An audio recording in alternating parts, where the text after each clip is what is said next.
matinale Tocsin, 7h30, 9h30, à la volée. Et je suis très heureuse de recevoir Jean-Louis Zambert. Bonjour. Bonjour Clémence, bonjour à l'équipe de Radio Tocsin. Merci beaucoup d'être avec nous ce matin. Vous êtes journaliste d'investigation, auteur de nombreux ouvrages, dont Bilan noir, l'Union européenne contre ta France, aux éditions Jean-Cyril Godefroy, Empêcher l'Europe, les États-Unis contre l'Europe. Ça, Empêcher l'Europe, les États-Unis contre l'Europe, c'est bien ça, chez Culture et Racines. Alors, évidemment, c'est un travail très fouillé que vous proposez, où vous rappelez les origines de l'Europe et la place qu'a pris les Américains, compris les Américains, que ce soit à travers la CIA ou à travers des jeux d'influence, depuis le début au sein de l'Union européenne, finalement pour desservir l'Europe. Et c'est toute cette enquête que vous faites et vous remontez jusqu'à aujourd'hui, dans ce qui se passe, la guerre en Ukraine. La première question que je vais vous souhaiter, Jean-Louis Zambert, Jean-Louis Zambert, c'est évidemment cette forte actualité que nous avons aujourd'hui, celle des élections américaines. Comment ces élections peuvent jouer sur l'Europe et sur les intérêts français dans un sens ou dans l'autre ? Écoutez, ces élections, effectivement, sont importantes. Tout d'abord, parce que, en fonction du président qui sera élu, soit nous aurons une aggravation de la situation telle que nous la connaissons depuis des décennies aux États-Unis, mais également sur l'Europe de l'Ouest, sur le versant ouest européen. Soit nous pourrons avoir pendant une petite période, disons, une modification de ce qui est en train de se passer, une réorientation peut-être, avec l'espoir de voir la paix revenir sur le continent européen. Cela étant dit, il faut quand même avoir en tête, c'est que quel que soit le président élu, vous avez vu, je l'explique dans mon enquête, c'est que depuis leur origine, les États-Unis, c'est surtout l'oligarchie financière qui, à Wall Street, commande à ses politiciens les guerres dont elle a besoin pour poursuivre ce qu'ils appellent entre eux l'acquisition de nouveaux territoires économiques. Donc, il est évident, on le voit bien aujourd'hui avec la guerre en Ukraine, où vous avez d'un côté Madame Ursula von der Leyen, la présidente de la Commission européenne, et notamment Monsieur Emmanuel Macron, qui dépensent des milliards d'euros de fonds publics pour continuer d'armer la dictature de Kiev, alors que dans le même temps, vous avez la banque Rothschild qui, de capitale en capitale de l'Union européenne, essaye de réunir des représentants de l'État, des investisseurs, de manière à se partager l'économie de l'Ukraine quand celle-ci ne pourra plus rembourser les prêts que lui ont fait les États-Unis et l'Union européenne. Oui. Alors, nous nous en approchons du reste, hein. Oui, c'est un autre sujet. Ce que vous voulez dire, c'est que finalement, pour être un peu plus concrète, si c'est Kamala Harris, les guerres continueront, mais si c'est Donald Trump, on sera quand même dans un conflit. Comme on le dit, nous n'avons pas d'amis, mais chaque pays a ses intérêts, sert ses intérêts. Et ici, Donald Trump servirait ses intérêts. Et donc, on aurait ici un combat, au moins sur le terrain économique, si ce n'est sur le terrain, on va dire, militaire. Oui, si l'on peut déjà arriver à trouver une solution sur le plan militaire, ce serait déjà une bonne chose pour les peuples, ce serait une bonne chose pour l'Europe. Après, évidemment, la guerre économique continuera, la guerre médiatique, diplomatique, culturelle. Mais je pense que Donald Trump prend en considération dans ses déclarations, quand on examine ses déclarations depuis quelques mois, la volonté quand même d'une grande partie du peuple des États-Unis d'en finir avec cette guerre en Ukraine. Parce que les États-Uniens ne sont pas stupides, ils ne comprennent pas pourquoi, alors qu'ils sont déjà qu'ils connaissent déjà de grandes difficultés, puisqu'à l'heure où nous parlons, l'endettement total des États-Unis, c'est quand même on est à plus de 1000 milliards de dollars, 1300 000 milliards de dollars. C'est un endettement pharaonique. Et donc, ils ne comprennent pas pourquoi leurs enfants iraient se faire tuer pour une guerre qui ne les concerne pas du tout et pour des intérêts qui ne sont pas ceux des États-Unis, qui sont simplement ceux de l'oligarchie financière. Oui, mais cette oligarchie financière, elle ne va pas disparaître du jour au lendemain. Donc, même si c'est Trump, elle peut avoir une influence importante et continuer de tordre, on va dire, le cou de l'Union européenne. Par le biais de l'Union européenne, des États français, des États européens. Tout à fait, c'est ce qu'elle fait du reste déjà. Alors, elle ne le fait pas directement, mais vous voyez comment vous avez fait une très bonne émission sur la manière dont les élections, avec David Lane notamment, Mm. qui a fait un travail important sur la manière dont les élections sont truquées aux États-Unis. Et puis, je vais vous donner un autre exemple qui situe bien comment les dirigeants de l'Union européenne se moquent ouvertement des peuples et des États membres. Vous avez eu le 13 décembre 2023 une réunion à Strasbourg du Parlement européen. Et lors de cette réunion, une grande majorité des eurodéputés ont voté, je cite, la création d'un conseil politique transatlantique sous la direction des responsables de la politique étrangère des États-Unis et de l'Union européenne et décide, je cite, poursuivre la coopération essentielle entre l'Union européenne et les États-Unis, tenez-vous bien, quels que soient les résultats électoraux de part et d'autre de l'Atlantique. Alors vous voyez, quand Mme von der Leyen vient donner des leçons de démocratie aux Moldaves ou à d'autres peuples qui refusent La Géorgie, oui. l'hégémonie des États-Unis, je pense qu'elle est quand même mal placée. Oui, donc en fait, ce qu'on comprend là, d'après ce que vous dites avec ces conseils politiques transatlantiques, peu importe les élections, encore une fois, que la mainmise, et on va revenir un peu sur cette mainmise américaine au sein de l'Union européenne et donc sur chaque État européen, eh bien, risque de continuer. Complètement. Du reste, si vous voulez, on l'a vu déjà avec le référendum de 2005, lors duquel M. Sarkozy a déchiré les bulletins de vote des Français qui s'étaient majoritairement opposés au traité pour Constitution européenne.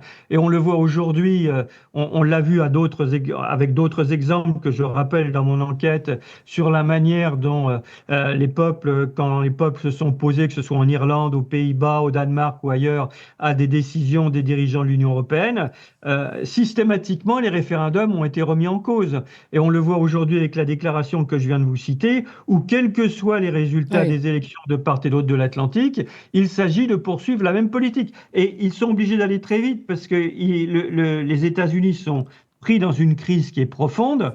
Et ils ont besoin, si vous voulez, pour gagner ces nouveaux territoires économiques, de passer outre. Vous avez vu d'ailleurs, ils le disent très bien dans ce texte, de passer outre, y compris les traités qui rencontrent des obstacles et auxquels s'opposent des agriculteurs, auxquels s'opposent des majorités des peuples. C'est écrit noir sur blanc dans ce texte, il faut avancer plus rapidement et surmonter les obstacles que nous rencontrons pour mettre en place ces traités de libre-échange, par exemple. Alors, quels sont les objectifs finaux, depuis quand et comment ils sont mis en place, qui est tout le cœur de livre? Les objectifs finaux, ça remonte depuis, vous avez vu dans le livre, parce que pour expliquer l'état supranational européen que veulent aujourd'hui mettre en place les dirigeants de l'Union européenne, il faut remonter aux origines. Alors, vous avez vu que je parle dans mon enquête les origines de l'impérialisme, c'est-à-dire le moment où aux États-Unis, les grandes banques deviennent propriétaires du capital industriel. Et vous avez, on le voit en 1914 par exemple, c'est un cas exemplaire, où vous avez l'oligarchie financière qui demande au gouvernement des États-Unis à Washington d'envoyer, de s'emparer de l'or d'Haïti, carrément. C'est-à-dire qu'ils envoient un bateau, des Marines, qui pénètrent dans la Banque nationale d'Haïti, qui prennent tout l'or qui y est présent, les caisses d'or, qui le ramènent dans les canonnières qui sont stationnées au large des côtes d'Haïti, et l'or va être stocké dans des banques, dans les coffres-forts de banques de Wall Street. Alors après, ça se développe, puisque vous avez eu, surtout en 1918, mars 1918, là je ne vais pas expliquer en détail, mais comment les États-Unis, sans aucune déclaration de guerre, ont créé une coalition internationale pour renverser le pouvoir révolutionnaire qui se mettait en place à Moscou. Et ils ont cherché à renverser ce pouvoir pour une simple raison, c'est que quand les bolcheviks sont arrivés au pouvoir, ils ont dit « nous allons nationaliser les secteurs clés de l'économie ». Messieurs, alors, il faut voir qui était propriétaire des grandes sociétés russes à cette époque. On retrouve Hoover, on retrouve la banque Barings, la Société Générale, les Rothschild, bien sûr, et tout un tas de grandes sociétés qui se partageaient les secteurs clés de l'économie russe. Et ça, ils n'en voulaient pas à tout prix. Et plus tard, après, en 1930, vous avez eu une réunion s'est tenue donc aux États-Unis entre les principaux banquiers et les représentants de la Une banque. fête au champagne, dites-vous. Oui, et en même temps, le représentant de la Banque d'Allemagne, où ils ont décidé de la candidature d'Hitler pour en faire le futur chancelier. Parce que leur objectif, c'était à l'époque d'arriver à inonder l'économie allemande avec une multitude de prêts, et en même temps en faire à nouveau un front pour attaquer la Russie de l'époque. Oui, ouais. Ça, c'est vrai que c'est très étonnant quand vous dites le 26 juin 1940, le champagne coule à flot lors du fastueux dîner qui réunit à l'hôtel Waldorf Astoria de New York. Politiciens, banquiers, dirigeants de la société multinationale, parmi d'autres, on a General Motors, Ford, ITT, Thorkild Reiber, président. Bon, moi, ça c'est son nom. Bref, et vous donnez les noms et on comprend que c'est évidemment pas pour célébrer le discours qu'on aurait pu croire du général de Gaulle, mais bien pour célébrer l'avancée nazie. Donc c'est quand même en effet intéressant et on voit ici comment ils placent leurs intérêts et leur cible, rappelez-vous, c'était l'URSS à cause de ces questions de nationalisation.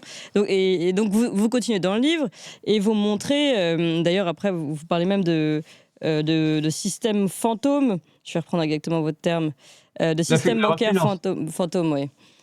Oui. Qu'est-ce que c'est exactement? Est-ce que vous pouvez nous expliquer? Si vous voulez, ce qui est intéressant, c'est que dès la libération, dès les années 1950, les atlantistes, alors qui étaient essentiellement des gens qui, pendant la Seconde Guerre mondiale, pour nombre d'entre eux étaient aux États-Unis, réfugiés aux États-Unis. Je pense à des gens ou étaient en France, mais collaboraient avec l'occupant allemand. Je pense à des gens comme Jean Monnet qui était aux États-Unis. Oui. Je pense vous avez vu, j'ai fait tout un chapitre sur les pères fondateurs de l'Europe. des pères fondateurs, la fabrique des pères fondateurs. Comment on a fait de ces gens-là des héros. Qui ont été présentés, oui, des héros qui étaient soi-disant des architectes de la communauté européenne, de l'Europe supranationale, etc., etc. Et ce qui était intéressant de montrer, si vous voulez, c'est que l'oligarchie financière qui est en retrait, que l'on ne voit jamais apparaître sur le devant de la scène, comment elle amène ses politiciens, depuis les années 1920-1930, à chaque étape, à remettre en cause les pouvoirs politiques, quels qu'ils soient, qui s'en prennent à ses intérêts, c'est-à-dire aux intérêts de son clan. Ce sont des gens qui vivent dans un monde à part, qui ont leurs écoles, qui ont leurs codes. C'est une élite qui est très instruite, qui est cultivée, et qui ne fait, je dirais, que d'occuper le vide que leur laissent les peuples. Alors, l'important, c'est de montrer comment cette oligarchie a procédé tout au long de ces décennies pour arriver à la situation où nous en sommes aujourd'hui. Et on le voit bien avec ce qui se passe au sein de l'Union européenne, que ce soit la guerre en Ukraine, que ce soit la crise Covid-19 ou autre, comment les politiciens qui sont à la tête de l'Union européenne favorisent toujours les intérêts de cette oligarchie financière à laquelle ils sont redevables de leur poste. Parce qu'il est évident que Emmanuel Macron, vous avez vu, je prends son cas que j'ai cité, notamment dans la première partie de mon enquête sur les destructeurs, il n'est pas venu au pouvoir parce qu'il était dirigeant d'un parti qui proposait des solutions pour une autre politique. Oui, surtout il n'avait pas de parti. Oui. Voilà, il n'avait pas de parti, on lui a fabriqué son parti. Il n'est pas venu au pouvoir parce qu'il n'a pas été porté au pouvoir, parce qu'il a fait un travail personnel important qui aurait permis de faire de lui une personnalité de premier plan. Rien de tout cela. Il a été introduit à la banque Rothschild qui lui a permis de gravir après les marches de l'Élysée pour travailler auprès de M. François Hollande. Et dès qu'il est arrivé à l'Élysée, avant même qu'il soit ministre de l'économie, il a travaillé sur le dossier Alstom, qui est un des dossiers les plus importants, si vous voulez, où il apparaît que le président Macron, parce que quand vous cumulez les dossiers dans les destructeurs, dans la première partie de mon enquête, j'ai pris l'affaire Alstom, je prends aussi l'affaire de la Covid-19, la question de la privatisation de l'administration française, et la question de la guerre en Ukraine, et vous voyez comment, à chaque fois, dans ces dossiers importants, M. Macron n'est pas simplement qu'un agent d'influence, c'est la question que je pose, c'est plutôt un agent d'ingérence entre une société stratégique qui est donnée à une société transnationale des États-Unis, la compagnie General Electric, et la guerre en Ukraine, où l'on voit M. Macron qui pousse alors que la France, qu'il a conduit la France déjà dans des difficultés économiques incroyables, il pousse encore à dépenser et à faire dépenser par par l'Union européenne des milliards d'euros pour armer la dictature qui a été mise en place à Kiev par les États-Unis en 2014-2017, dans ces années-là, hein, et que dans le même temps, ce sont la banque Rothschild, au sein de laquelle il a travaillé, qui, elle, travaille avec des investisseurs à se partager l'économie de l'Ukraine quand celle-ci ne pourra plus rembourser sa dette, qu'elle sera déclarée en défaut de paiement. Et quel est le lien? Vous dites que finalement, quand on cumule tous les dossiers, on voit les choses assez clairement. Quel est le lien, quel est le tableau que vous voyez entre, on va reprendre Alstom, Covid-19 et Ukraine? Je serais Vous savez, quand vous travaillez en investigation, comme je le fais sur les relations entre le pouvoir politique et la finance depuis les années 95, je serais tenté de vous dire, suivez l'argent, vous allez tout de suite comprendre ce qui se passe. Je vous dirais, cherchez à qui profite le crime. À chaque fois, vous retrouvez les intérêts des États-Unis, que ce soit les intérêts géostratégiques de Washington ou que ce soit des intérêts de sociétés transnationales. Dans le cas d'Alstom, c'est évident avec la compagnie General Electric. Il ne faut pas oublier, puisque pratiquement personne n'en a parlé dans les médias subventionnés, qu'au moment où Alstom est donné à la compagnie General Electric, la compagnie General Electric est endettée de plus de 135 milliards de dollars. Après, quand vous prenez l'affaire de la Covid-19, vous avez vu ce qui s'est passé au Parlement européen, où vous avez Madame Ursula von der Leyen qui a fait acheter des milliards de doses de vaccins. Je veux dire, on avait de quoi vacciner 10 fois les 447 millions d'habitants de l'Union européenne, des pays membres de l'Union européenne. Quand vous prenez la privatisation de l'économie française, bon, McKinsey, là on ne va pas développer sur McKinsey, mais c'est flagrant. Et quand vous prenez la guerre en Ukraine, c'est flagrant. Je veux dire, dans le meilleur des cas, il y a bien quelques sociétés françaises qui auraient le droit de relancer la culture du chou en Ukraine. Mais pour le reste, qui se partage déjà aujourd'hui les bonnes terres arabes de la partie ouest de l'Ukraine? Ce sont des sociétés transnationales des États-Unis, Monsanto, Cargill et d'autres. Donc, vous voyez, et là, déjà, ils sont en train de se répartir les secteurs des transports, le secteur du ministère de la Santé. Et tout ça, si vous voulez, ça va se faire sur les Ukrainiens vont payer très cher. Ils l'ont déjà payé très cher. Dans les années qui viennent, là, ils vont payer très cher le remboursement de prêts qu'ils ne peuvent plus rembourser. Parce que, vous avez vu, je l'avais expliqué dans Les Destructeurs, quand j'ai interviewé John Perkins, qui était un assassin économique des États-Unis, et qui expliquait, il m'avait dit, Jean-Loup, il faut bien que tu dises, parce que ici, les gens croient aux États-Unis, mais en Europe, c'est pareil, que c'est de l'argent que l'on donne à l'Ukraine pour se défendre, soi-disant pour défendre la liberté et les valeurs occidentales. Mais c'est pas de ça qu'il s'agit. C'est un prêt. Ce dont il s'agit, ce sont des prêts. Et on fabrique ce prêt à l'Ukraine pour la surendetter de manière à s'accaparer son économie. Et lui-même, il savait de quoi il parlait, puisque Perkins avait été chargé, quand il travaillait, alors ce qu'on appelait, c'est pour ça qu'on les surnomme des assassins économiques, son rôle, ça consistait de surendetter les États d'Amérique centrale et d'Amérique latine, et quand ces États étaient surendettés, qu'ils ne pouvaient plus rembourser les emprunts à Fonds monétaire international...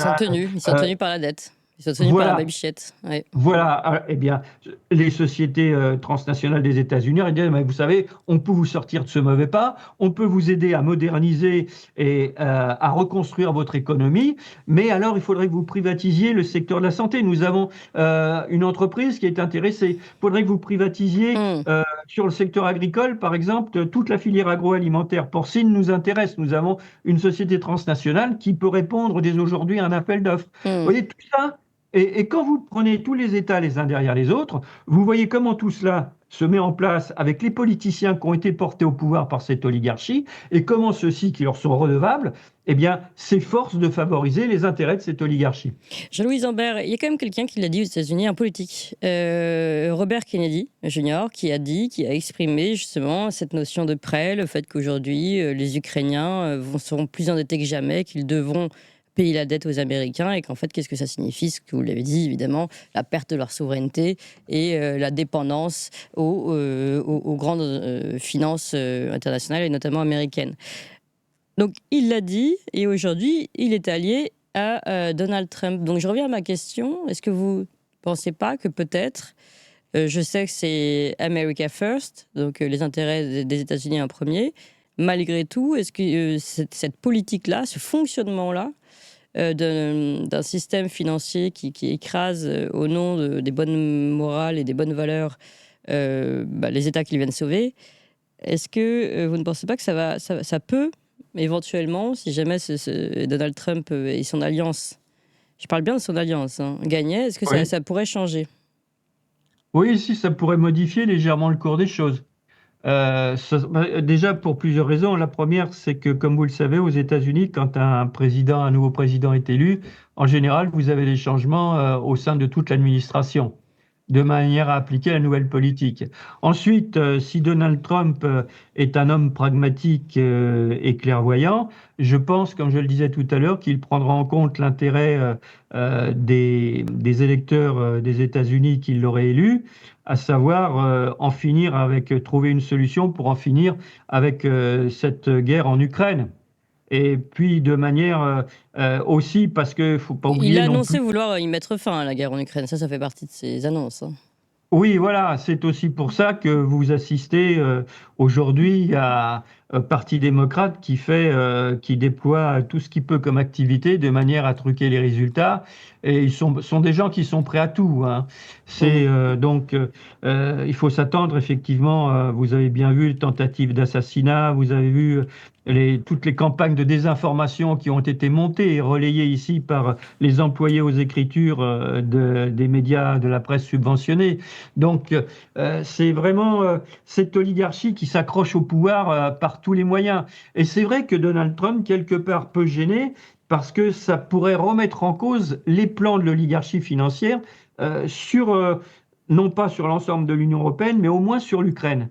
Et faire revenir la paix en Ukraine, ce serait une bonne chose pour le peuple des États-Unis et aussi, bien évidemment, pour l'Union européenne et au-delà de l'Union européenne, pour l'Europe entière. Ouais. Alors, malheureusement, comme on l'a dit tout à l'heure, il y a une distinction à faire. La paix militaire peut arriver, mais de toute façon, les prêts, les contrats ont déjà été signés. Donc, la dépendance et la perte de souveraineté des Ukrainiens sur leur propre terre est déjà actée, d'une certaine façon. Oui, mais vous savez, après, c'est la question qui se pose. La question qui se pose pour le peuple ukrainien, c'est aussi celle qui se pose pour tous les pays membres de l'Union européenne et pour le peuple français, hein. Il appartient après aux Ukrainiens, comme il appartient aux Français, de se donner des dirigeants qui vont mettre en place une nouvelle politique au profit de l'intérêt général et non plus au profit des intérêts égoïstes des dirigeants des grandes sociétés transnationales. Oui. Alors justement, j'en arrive à notre question qui nous concerne nous. On a parlé de l'Ukraine évidemment. La France, quelles seraient aujourd'hui les portes donc en attendant, on va suivre ces élections avec intérêt, mais la porte pour, la voie, on va dire, pour sauver les intérêts français cette fois-ci, Jean-Louis Imbert, du système dans lequel nous sommes, donc américano-européen. Écoutez, la première chose déjà, ce serait de sortir de l'Union européenne. Ensuite, mais sortir de l'Union européenne, ça ne suffit pas. Retrouver la souveraineté politique, économique, financière, militaire, évidemment, ce sont les premières priorités.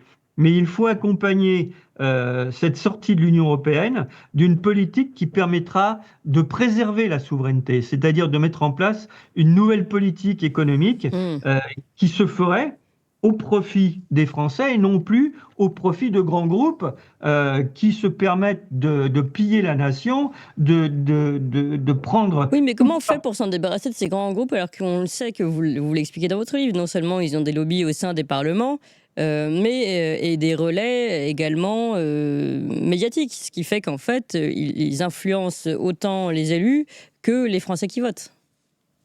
Oui, mais ça, comment on fait justement? Cette question, elle vient dans toutes les conférences que je donne, parce que aujourd'hui, c'est comment fait-on justement? Parce que vous voyez qu'il y a des partis souverainistes qui font des propositions qui sont intéressantes, qui sont différentes, mais je veux dire, nous ne sommes pas à la hauteur, sommes pas à la hauteur des enjeux. quand vous voyez déjà que ces gens-là ont du mal à se parler, au prétexte qu'ils viennent d'horizons différents, hein. Vous avez les communistes du PRCF, vous avez l'UPR, vous avez les patriotes avec François Asselineau, vous avez le PARDEM, vous en avez d'autres, mais ces gens-là n'arrivent pas à se parler entre eux pour faire au moins une plateforme commune qui serait susceptible, si vous voulez, chacun gardant son identité, de provoquer un mouvement d'espoir, de susciter l'espoir dans la population. Ouais. Bon, chacun, pour le moment, reste dans sa chapelle. Donc, à mon avis, c'est l'action dans le pays des agriculteurs, mais des agriculteurs avec les marins-pêcheurs, avec les cadres, les ingénieurs, les techniciens, les ouvriers des grandes entreprises. C'est ça, des grandes banques. C'est là qu'on pourra ouvrir les portes de l'avenir sur la base de propositions qui permettent de faire des ruptures avec le système politique, économique actuel. Ouais. C'est ça. Elle est là la question fondamentale. Alors je sais, quand je vous dis ça, vous allez me dire, oui, mais tout ça c'est du discours, on n'en verra jamais la fin. Non, je pense que c'est possible. Il y a quand même moi je le vois là depuis un an et demi, dans les conférences que je donne dans les provinces, quand je suis invité par des associations ou par des partis politiques comme les Patriotes, le PARDEM ou autres, il y a vraiment, les questions ne sont plus les mêmes. Et la volonté qui se manifeste aujourd'hui, je l'ai eu encore dans une conférence à Agen récemment, on me dit, ou des intervenants me disent, oui, mais alors s'ils n'arrivent pas à se parler, comment fait-on pour en sortir? Comment fait-on pour sortir de cette situation? Ouais. Alors, Non, mais je oui. vous écoute.